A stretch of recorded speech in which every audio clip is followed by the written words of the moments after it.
E aí, meus amados, tudo bem com vocês? Vamos decorar esse bolo gelado de respeito de milhões comigo. Aqui estão os ingredientes: fruta natural, fruta em conserva, bolacha champanhe, chantilly e vamos a isso.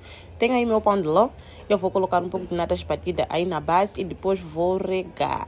Depois de regar, eu faço uma camada fina aí no topo do bolo, uma cinta de contenção bem generosa e venho com as frutas. Agora estou a colocar a maçã e depois venho com os morangos. Então as frutas tem que colocar logo na hora que você vai cortar, na hora que você vai colocar para não ficar um pouco escura, tá bom? Porque minha já vai começar. E depois de colocar o morango, eu venho aqui com a fruta em conserva. E levo o meu segundo disco, coloco um bocadinho de natas, não é para ter muito chantilly, muito, não é o pouco. E se possível, façam o chantilly do unido ficar perfeito.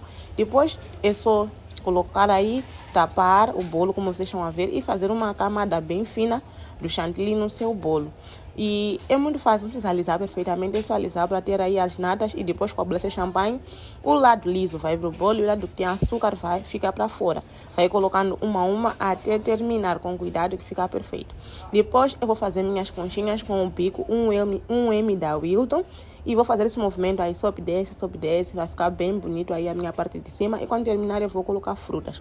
Eu queria muito a fruta, por isso que usei a fruta a maçã, o morango e também a fruta em conserva, porque fica muito bom.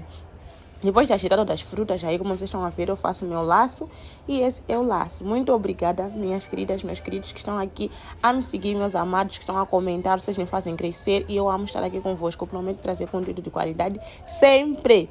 Então, esse é o resultado do bolo e vou cortar para mostrar para vocês como ele estava por dentro.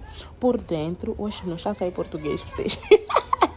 A massa é super fofinha e com essa fruta bem gelada, esse bolo. Ai, espero que tenham gostado do vídeo. Beijos!